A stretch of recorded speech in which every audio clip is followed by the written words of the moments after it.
Okay, preparing. Okay, good. Got it. Right. Oh, got it. And yeah. Okay, I think this is going now. Yeah. Cool. I have to turn my thing off. What would I just do? Okay.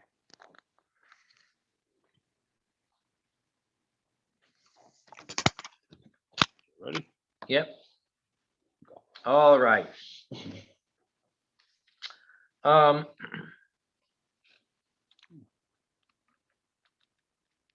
When it comes to certain things, so in a sense, the laws of Bnei Noach are stricter than the laws for the Jews. Torah law for Bnei Noach sometimes is stricter. In other words, just because there may be the same prohibition for a Jew as for Ben Noach, and the 7 overlap some of the 613, but one should not make and therefore say, oh, well, okay, let's follow how the Torah law is. There are differences. For instance, for Ben Noach, for Noachide, a non-Jew, no warning is really necessary. And they're expected to know the law. And ignorance is not an excuse. They can't say, oh, I never learned that. They're expected and required to learn it. And that's the job of the people that know it, to teach it to them, whether they're fellow Bnei Noach or Jews that have the responsibility to teach these 7 laws to all of mankind. Whereas when it comes to a Jew, even if it's an obvious sin and it's an obvious transgression, the Jew would be able to plead that either they didn't know, or they forgot, or they didn't realize, or something of that nature. Someone trying to get in? No, you're good. Okay, you don't press admit. There you go. So, even if, let's say, it's something as clear and obvious as murder, and the Jew murders someone. Recording in progress.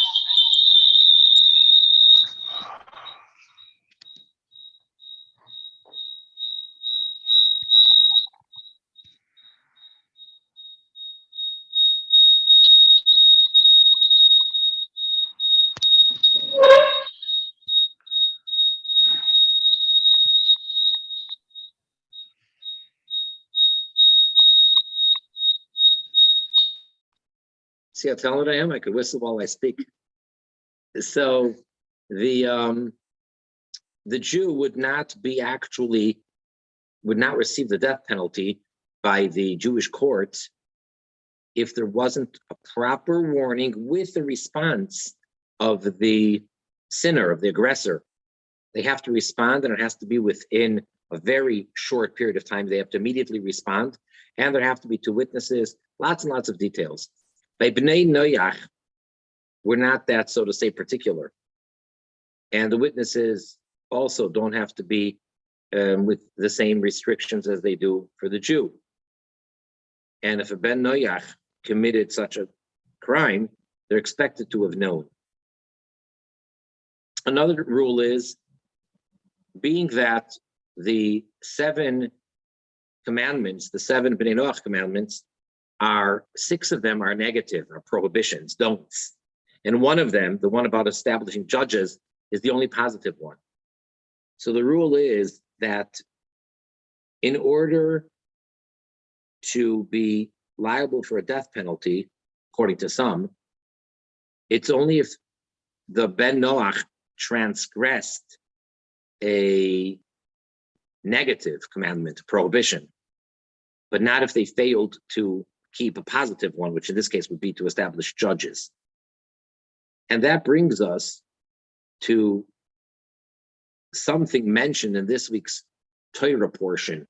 This Shabbos, this Saturday morning, we will be reading the last and the final Torah portion in the book of Bereshis of Genesis. So in that regard, it's a big deal. It's a big Shabbos where we finish the first of the 5 books. And customarily in the synagogue, everybody makes a really loud announcement and they say 3 words. They yell out 3 words, which means strong, strong, and be strengthened. And it's a big happy occasion. And many shows have a custom to have a kiddush to serve extra special refreshments after the services in honor of this special Shabbos. Now, in this Torah portion, it's pretty much the whole portion is the end of Yaakov Avinu, of Jacob, of his lifetime as we know it. So he calls together all of his children and he tells them prophecies about the future and he blesses them all. Now, the first 3 actually, he also chastises them for things that they did that were inappropriate in his eyes. And he says, Shimon and Levi, those are brothers number 2 and 3. Shimon and Levi, he says, you 2 are brothers, so to say, as the expression goes, brothers in crime. Obviously, they're brothers. Shimon and Levi, brothers, and you have acted very quickly, and with their anger, they killed man. That's what he says. You're murderers because you were quick at the draw, trigger happy, whatever you want to call it. That's what he tells them. Now, what is he referring to? So being that these are blessings that he's saying to them, pretty much all of it is either you want to call it cryptic or poetic. It's speaking in riddles, all the blessings that he gives to all of his children. It's pretty much like riddles. So what does he mean? So for this, of course, we need the commentaries. When he's saying that Shimon and Levi, Simon and Levi, that they're brothers in crime and they killed someone. So he's referring to the episode that happened way back in the city of Shechem, where, to remind you what happened, this is in the Torah portion of Vayishlach. They arrive at the city of Shechem, and their sister Dinah was a girl at the time, young girl. She was kidnapped by the prince of that city, by the king, by his son. And he wanted to marry her. And the brothers were very upset, and they didn't want this.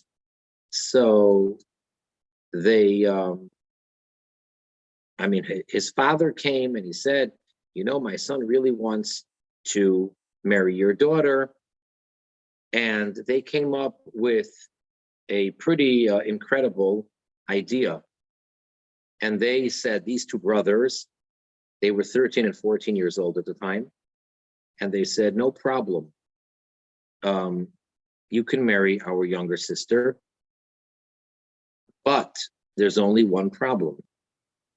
Where we come from, in our family, our religion, a man that is uncircumcised is considered disgusting. And as a matter of fact, as kids, I guess, if you wanted to call someone a really nasty name, or you wanted to be very mean to someone when you got into a verbal argument or something, you would call him uncircumcised. So we cannot allow our sister to marry a man that's not circumcised. If, however, you agree to circumcise yourselves, and not only yourself, but all the men in town of all ages, then actually we will intermarry with you. You can marry our daughters, and we will marry your daughters. And they love this idea. So Shechem and Hamor came to the center of town, to the whatever, at the gate, or the meeting place, and had a big meeting of the entire city, and told them that there's a family here which financially and pretty much on every level, socially, I guess politically, it really makes sense for us to let them stay here and to mingle with them, and we will profit very much. And there's one thing that they want us to do, and if we do that, they'll marry our women and daughters, and we can marry their women and daughters. Everything will be great. They convinced the people, and they bought into it. They said it's a wonderful idea. So he said we all have to be circumcised, all the men and boys and infants. So they did. On the very same day, they didn't want to tarry at all, no wasting of time. And in the meantime, Dinah was still held in captive. They didn't give her back yet. She was still in their possession. So everybody was circumcised.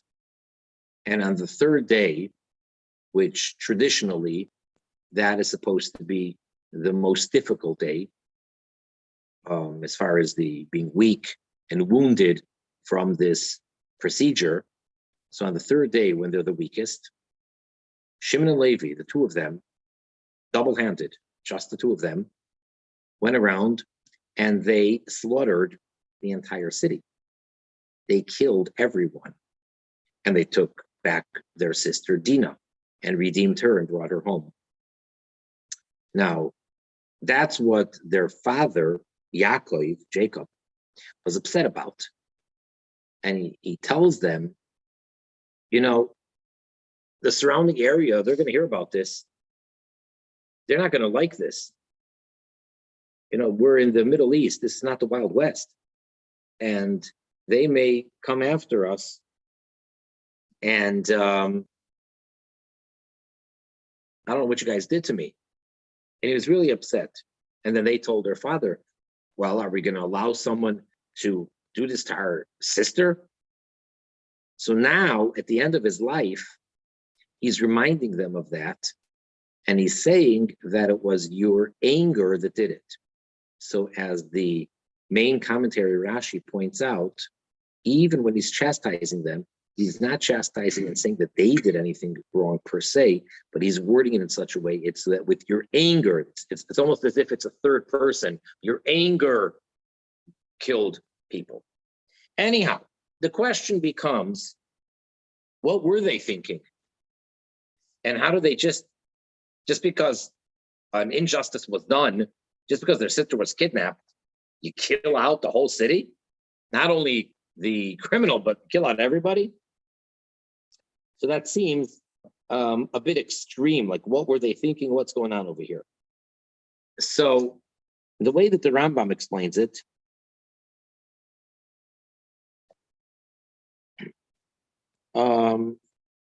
very, very briefly, let's take a look inside. It's chapter 9, paragraph 14. Perik Tes, halacha Yud Dalet. And this is where the Rambam is speaking about the positive commandment of establishing a court system. See it? So he says like this: the Keitzad mitzuvin hem aladinin. And how are the Noachites commanded with regards to setting up a judicial court system? What are they supposed to do? Chayovin, they are obligated. Lohoishiv dayanin, the shoiftim, to appoint judges, b'chol pelach v'felech, in every county. That's a good translation. Every area, Ladun b'sheish mitzvahs elu, to rule and to judge with regards to the above mentioned 6 commandments, the 6 Noachite commandments, besides for this one. Ulahazir etza'am, and to warn the people. In other words, the judge's function is to warn everybody that you don't transgress these 6. That's the 7th commandment. Uven Noach shavar alachas misheva mitzvahs elu.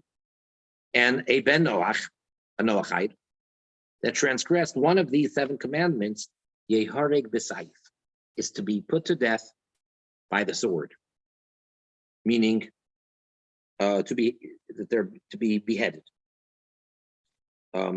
As we've mentioned, in Jewish law, in the Torah law for the Jew, there are 4 types of death penalty that are administered by the court. There's other ones, but that's in the hands of the heavenly court. But as far as people down here, there's 4 different types of death penalties.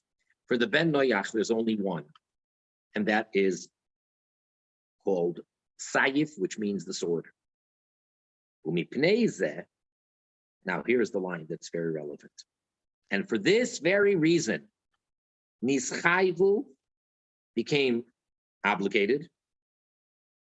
Kol Balei Shechem Hariga, all of the people, all of the citizens of the city of Shechem, all became liable and obligated to be put to death.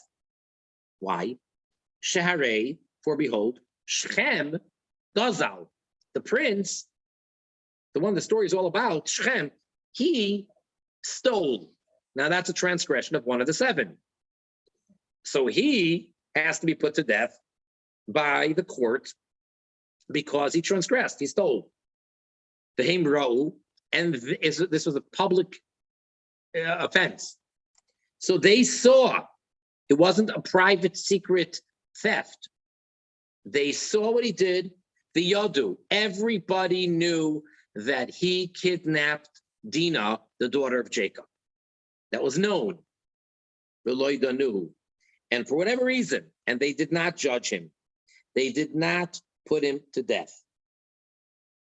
So the Rambam now tells us, Maimonides says, that itself makes all of them liable.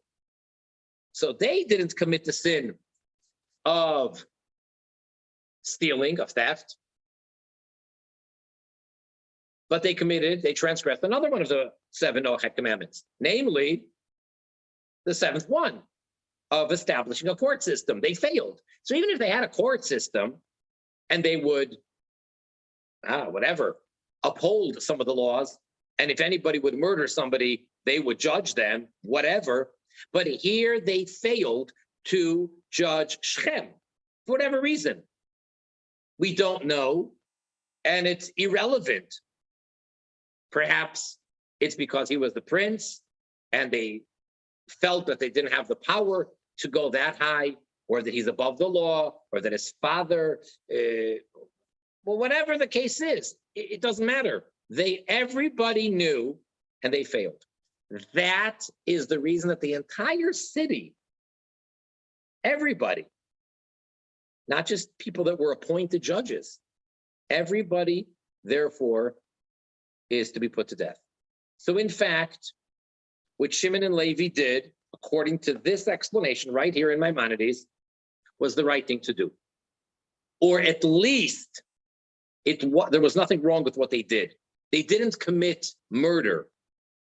Now, it's a separate discussion that if Bnei Noach are transgressing and no one is taking care of what they should be doing, so who steps in and does it? Whose role is that? Especially these outsiders. I mean, is it the Jewish people's role to go around and be judging all the Noachites for failing to do so themselves? That's a separate issue. But Shechem deserved death for stealing. And it's interesting that Maimonides just mentions stealing, and he doesn't mention that he raped her.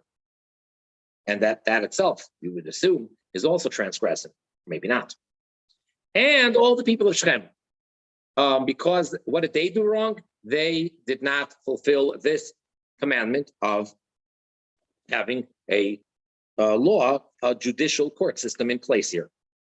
Now, mind you, that another of the great rabbis and commentators, known as the Ramban Nachmanidis, who lived a bit after Maimonides, he disagrees with this part of Maimonides.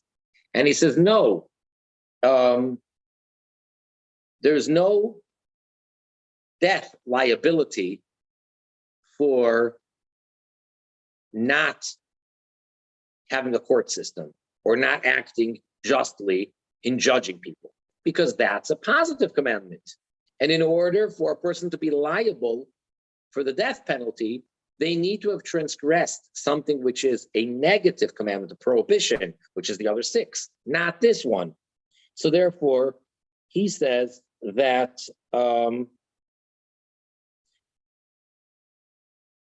the commandment of having dinim, of having laws and having judges in a court system, is to simply see to it that people don't steal, don't cheat, don't rob, and that people act in a fair way.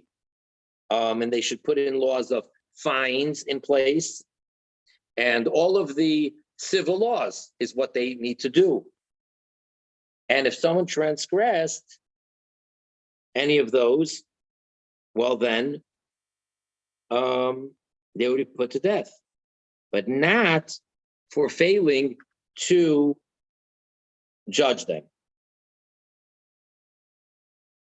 So Nachmanides disagrees with the Rambam here. And he says, and now we can understand why Jacob was upset and why he kind of cursed his 2 sons for what they did. Because otherwise, according to Maimonides, why is Jacob chastising them here in this week's Torah portion? It's one thing back when it happened to be upset. He says, because even if you had a right to do what you did, and even if it was the right thing to do, but you're endangering us. And he gave them the reason back there that all of the people around here might gang up against us. But now that never happened, and it was a happy ending, and they got out of there, and they only succeeded, and all of the trials and tribulations that Jacob went through, which were so many in his lifetime, but finally, the last 17 years, which is now coming to an end right here, were the best years of his life, reunited with his entire family. They're all getting along.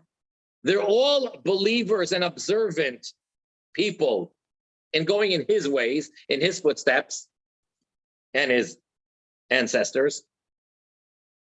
He's teaching them Torah, and they're living, and they're being supported. And his son, Joseph, is the most powerful man, second to the king.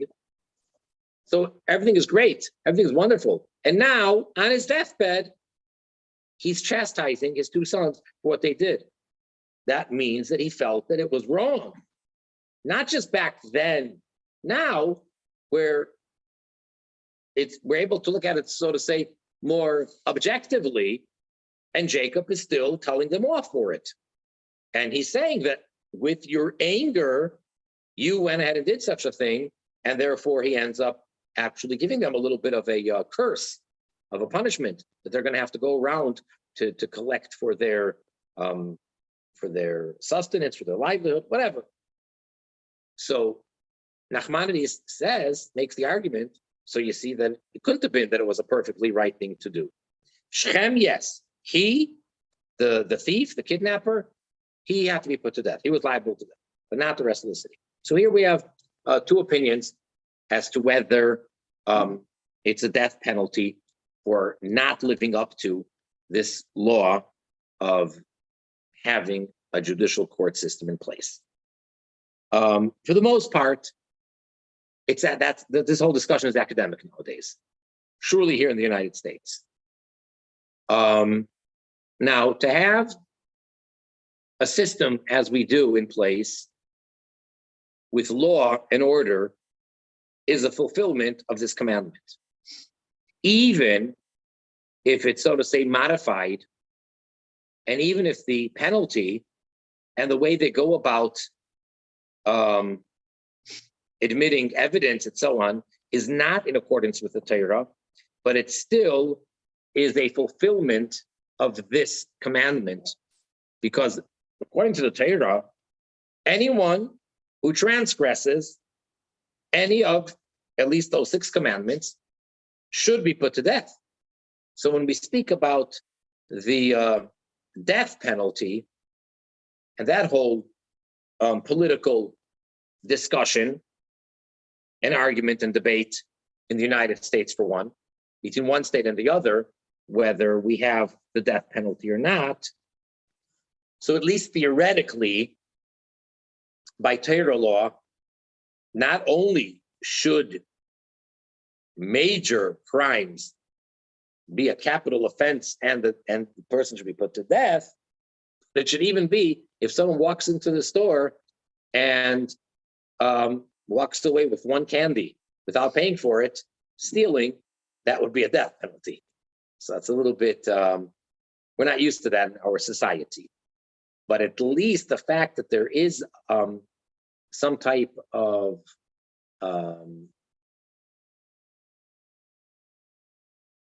accountability, and therefore there's punishment involved, whether it's a fine or whatever it is, that's definitely, in a sense, a fulfillment of this requirement of having laws in place. So it is very important, and that we uphold the law, and that we support the system, even if it isn't perfect, and that we, do the best that we can to see to it that there is law and order, and that there are, police, and that there are judges, and the whole system, even if it's not perfect or it's not exactly the way it's supposed to be, according to the Torah, for the Noachites.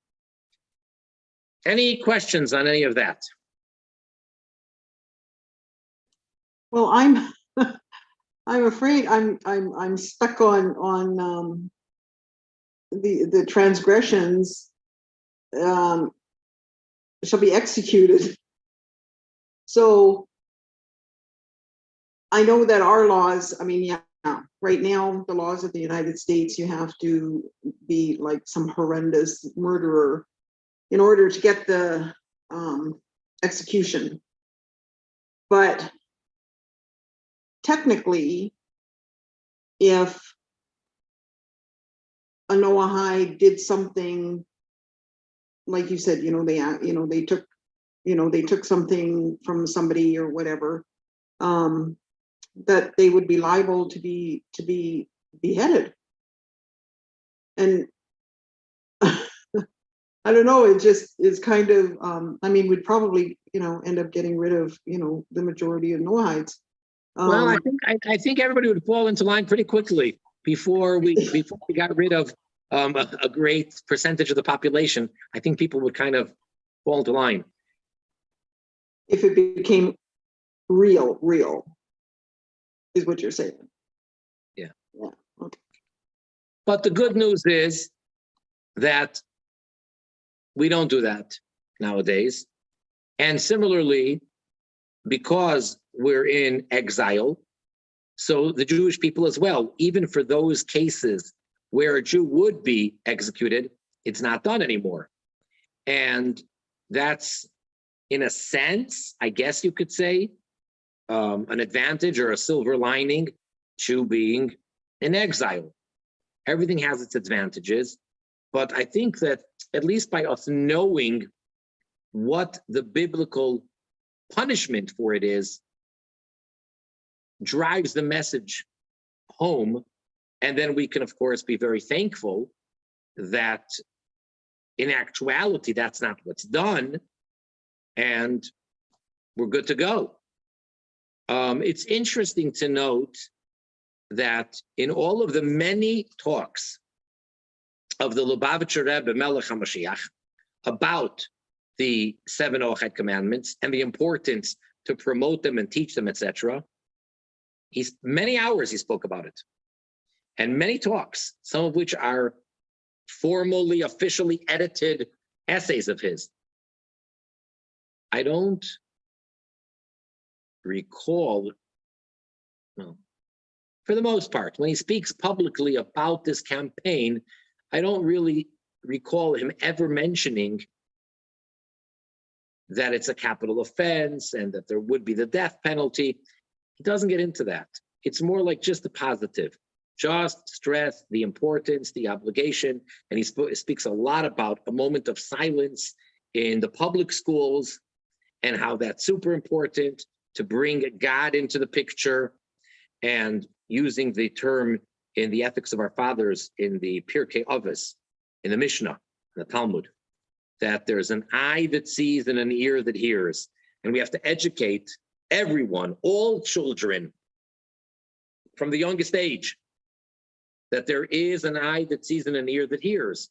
And therefore, as he says oftentimes, this world is not a jungle.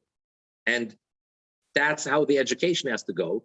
And he goes on and speaks about the whole educational system in the United States in particular, that you send children to school not just to learn information, not just to learn, sciences and to read and write and math, whatever the different subjects, but to get educated as proper, fine character people.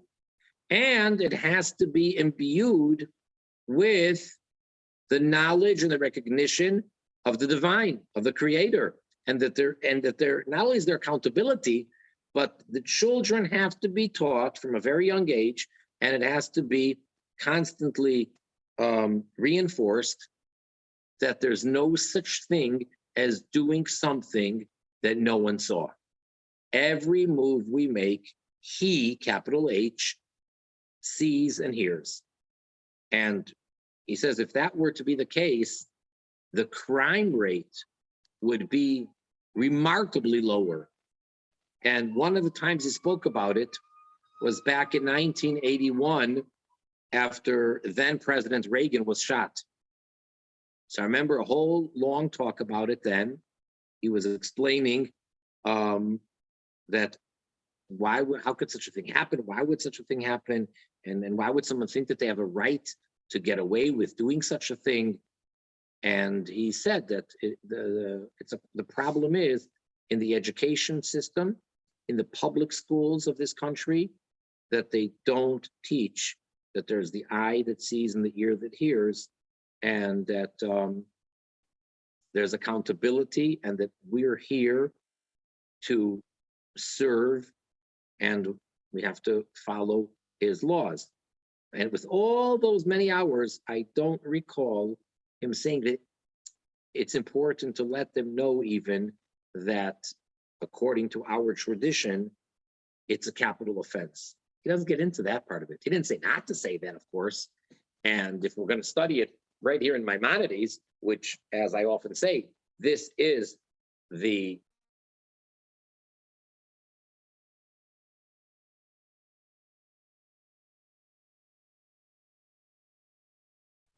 where it's found in a legal codified way based on what it says in the Talmud in several places, but this is where it all starts. And then, of course, go into greater length, and there's so many books, especially the Divine Code and all that, but this is the basis for all of it, is where Maimonides puts it together in just a couple of chapters. So, of course, if you learn it there, you're going to see, well, it says, death, death, death for this. And then it says, well, this is actually a capital offense, but we don't kill them for it. Or if a non-Jew keeps the Sabbath, that's also death penalty. We need not stress that when promoting it. But if we're learning it in depth, and I even would say that if, this is my opinion, that if we were teaching it, the 7 Noachide laws, in the public school system, there's nothing wrong with teaching them Maimonides and letting them know that, yes, this is a capital offense. But again, the emphasis is that we have to, in the positive light, we have to realize that Hashem is always watching. So you're just privileged enough to know what it really says. And if that scares you into keeping the 7 Noachide commandments, great. That's one approach works the same way for Jews. That if I know that this is a capital offense, even though I know that no one is going to be able to kill anybody for it today, but just the knowledge that that is so severe, so that can drive the message home. That's what I would say. Can I follow that up then with, it's not happening now, but when we die, doesn't our soul go to like a heavenly court? And wouldn't that Okay. heavenly court judge that in that instance the same way? Well, yes and no. In other words, first of all, as we discussed the previous time, a non-Jew, a Noachite, that keeps the 7 commandments because they are the divine law, not just because they make sense or because you need it for to be able to live a regular civilized life, but they keep it because it's the divine law. One who does that, even nowadays, is called from the pious or from the righteous of the Gentiles. And then Maimonides says that such a person has a share in the world to come. So one of the 13 principles of faith in the Jewish religion, one of the basic 13 principles is reward and punishment, that there's accountability. No good deed goes unrewarded, and likewise on the other side. So when we come before the heavenly court, they will judge each person in the most absolute, righteous, fairest way that we can't even necessarily imagine what that looks like. And in that sense, I don't want to say we have nothing to worry about or nothing to be scared of, but it's going to be so fair, but truly fair, that just let's do our best and do what's right here, and then we need not really worry about that. But again, if the concern of what's going to be in the afterlife when I'm judged up there, if that helps, if that true technique, if that intellectual exercise will help keep me in line, so be it. So then you only gain by it.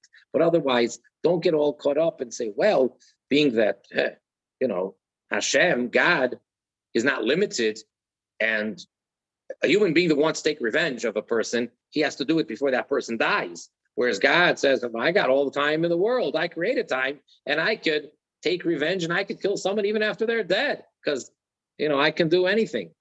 But I don't think we need to think of it in those terms or be worried about it like that. You follow what I'm saying?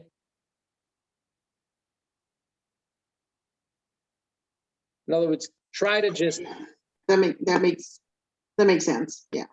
try to focus on the positive. That's the point. And again, depending on the individual, but if from time to time, thinking about the scary part or the punishment, if that helps my behavior, or if I need that to get me in line right away before I make the real internal change and become a truly good person, fine. So do it in the meantime. But ultimately, let's try to make an internal real change where I don't need to be afraid of getting zapped. Within the Jewish religion, within the Torah perspective, which I guess in modern days, putting it in labeling terms, within ultra-Orthodox Judaism, whatever that means, there are 2 schools of thought. One of them is called Musar, which pretty much means chastising, rebuking,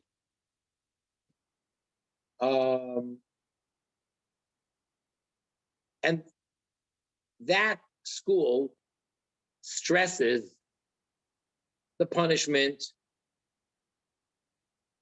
that's in store in the afterlife, along with the reward, and gets into lots of very scary details of all those the different types of punishments. The other school of thought, which is called Hasidus, beginning with Rabbi Israel Baal Shem Tov, and of course Chabad is the major movement within the Hasidic world, but there are dozens of other Hasidic sects. The Hasidic approach is very different from the first school. And the Hasidic approach is to stress the positive and to be happy and not to focus on the negative and on the darkness, but just focus on the light. And as the expression goes, a little bit of light dispels much darkness. See, the other approach is dealing with the darkness.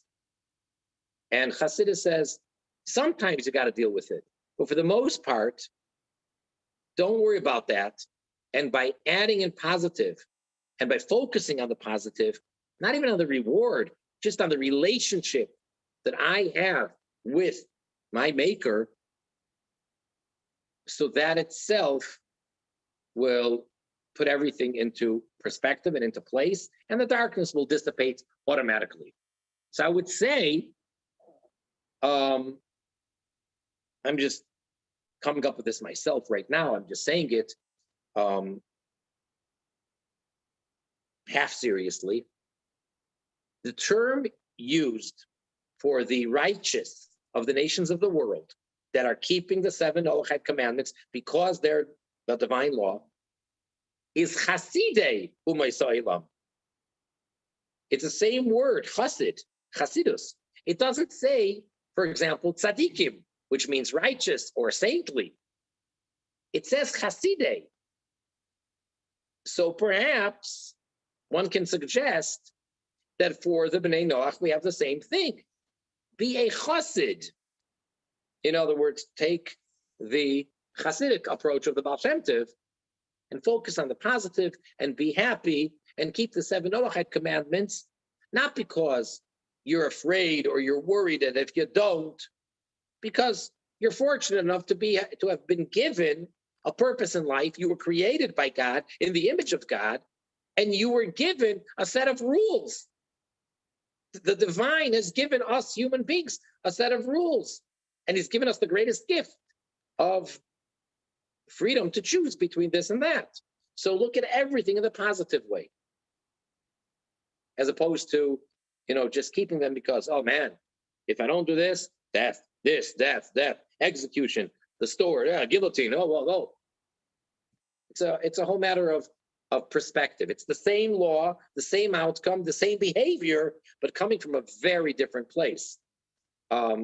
Basically saying, don't be afraid of the police officer, of the cop, but do it because you want to do it and because you understand that it's the best thing for you. It's like, don't refrain from committing crimes because you're afraid you're going to get caught and you're going to get in trouble. I don't want to commit a crime because it's not good for anybody, even if I get immediate gratification. But it's not good for the person that I hurt, and surely not for myself or for anybody in the long run. So, see what I'm saying? Yes, I do. I totally do. And I like that, looking at it in a positive way, because nobody would want to become a Noahide if they were going to be decapitated.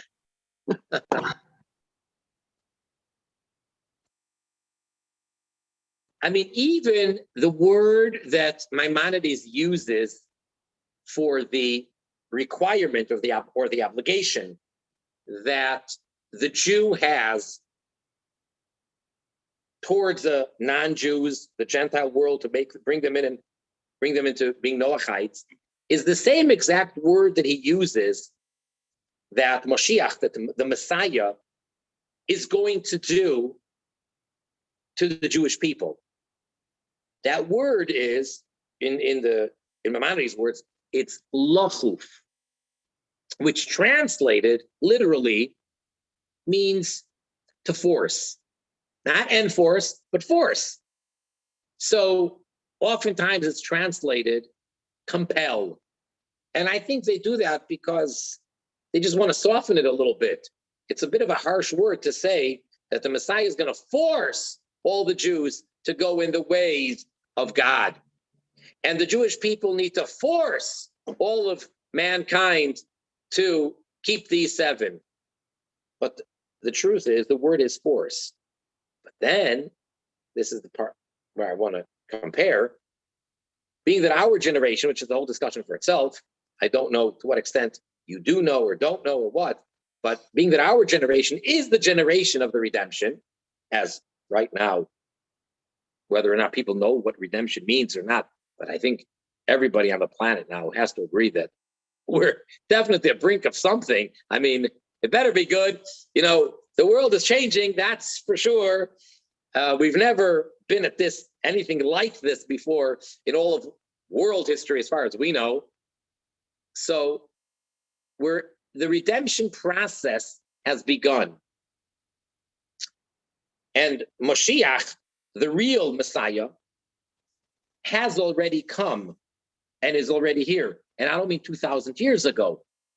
I mean more like 30 years ago. And the Lubavitcher Rebbe, Messiah, he is compelling or forcing the Jewish people to return to the proper path and to adhere to Torah and its commandments and to go in the ways of God. Now, how is he playing this role? He's playing out the role that Maimonides describes. And the word is to force. But he's forcing with love. He's forcing with closeness. And he established a system, I should say a network, of what we call Chabad houses all over the world, literally.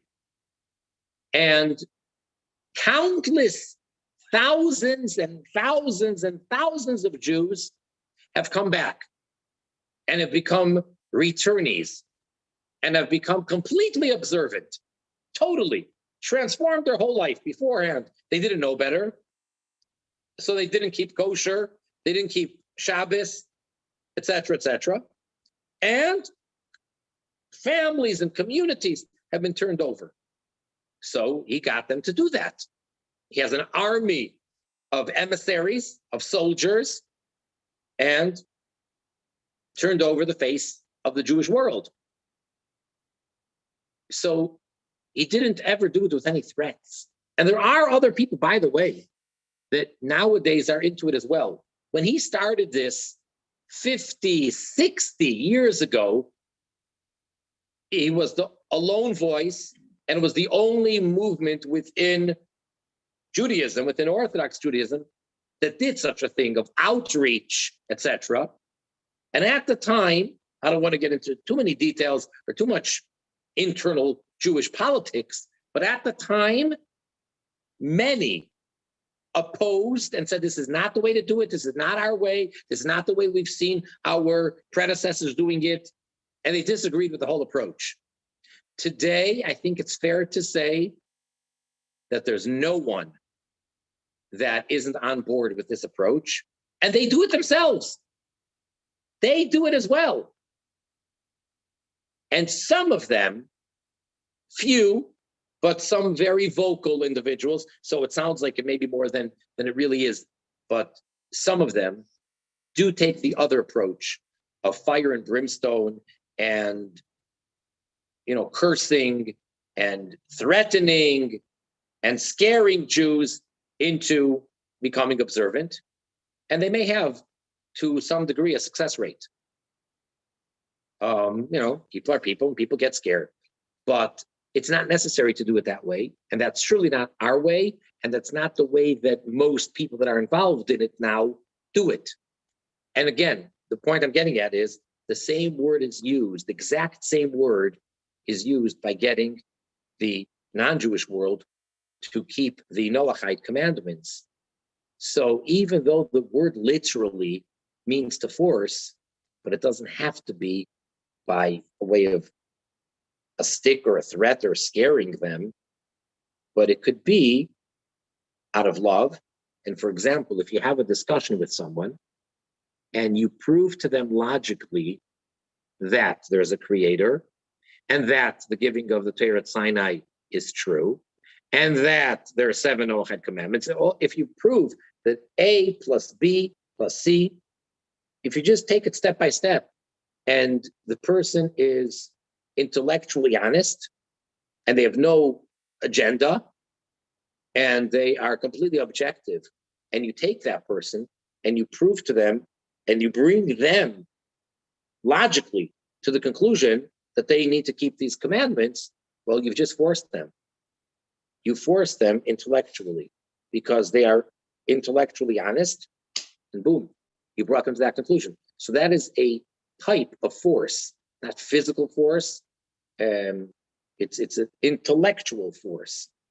And I know within dealing with Jews and trying to bring them back, so some of the smarter ones don't even allow the discussion because they know that it's going to bring them to have to change their behavior. Logically, they will have to, unless they want to just say that, well, it's right, it makes sense, but nobody wants to live like that. So they prefer to not even get into it.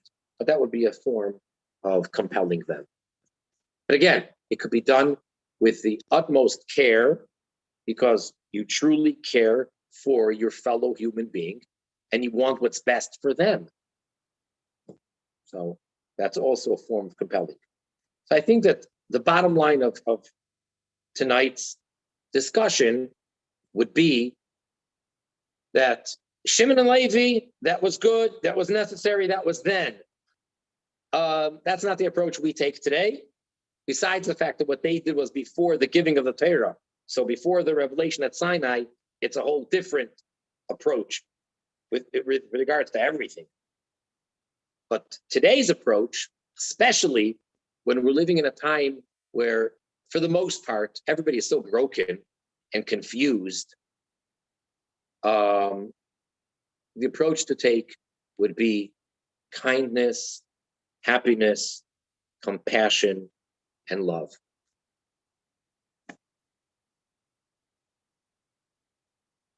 Agreed?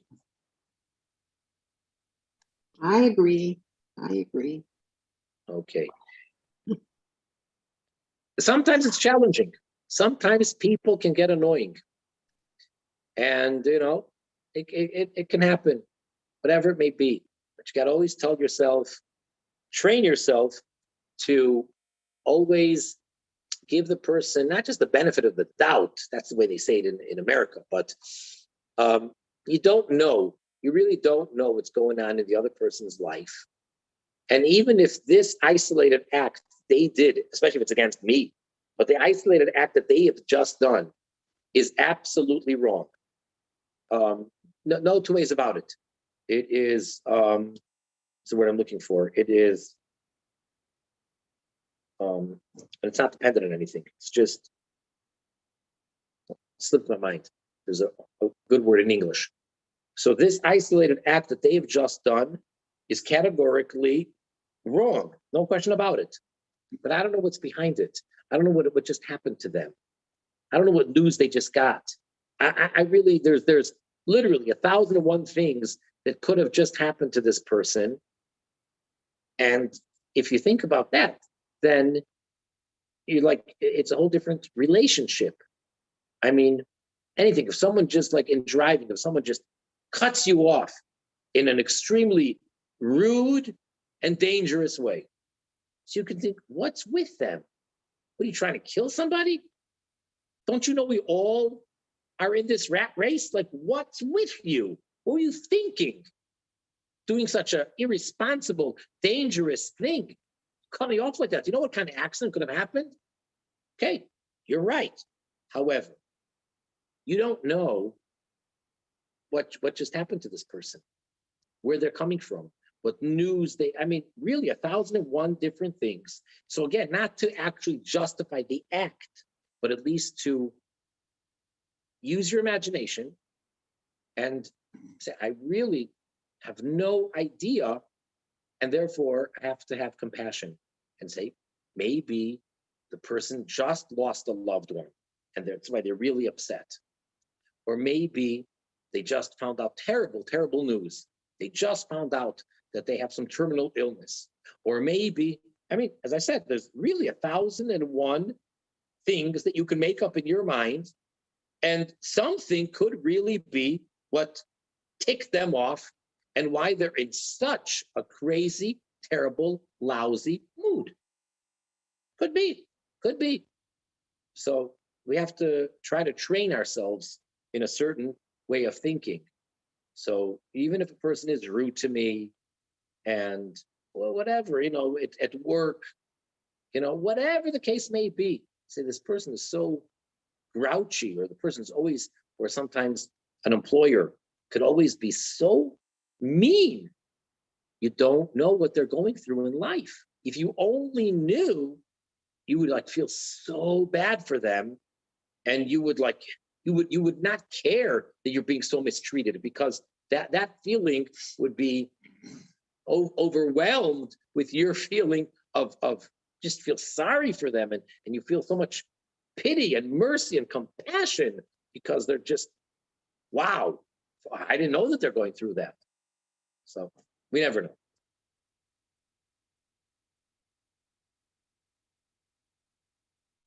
You agree?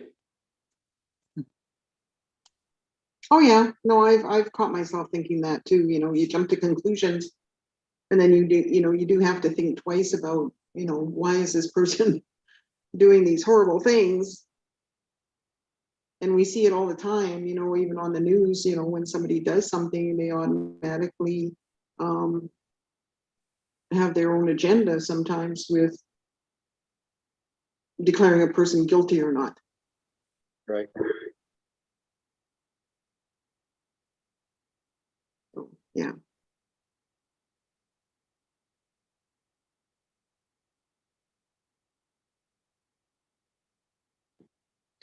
Fine. So we're on for next week. I'll be here. All right. Very good. Very good. Thank you very much, Rabbi. This clears up a lot of stuff. Okay, but if you have questions, speak up, and maybe we can have, discussions or whatever. May not know the answer, but at least we can together discuss things, or food for thought, or homework to look it up and try to research different things. I don't usually have problem asking questions, so Good. I'm not that knowledgeable. So yeah, I got lots of questions. Okay. Thank you very much. You're welcome. All the best. Stay well. You too. Yeah, you have a good week. Thanks, Bob.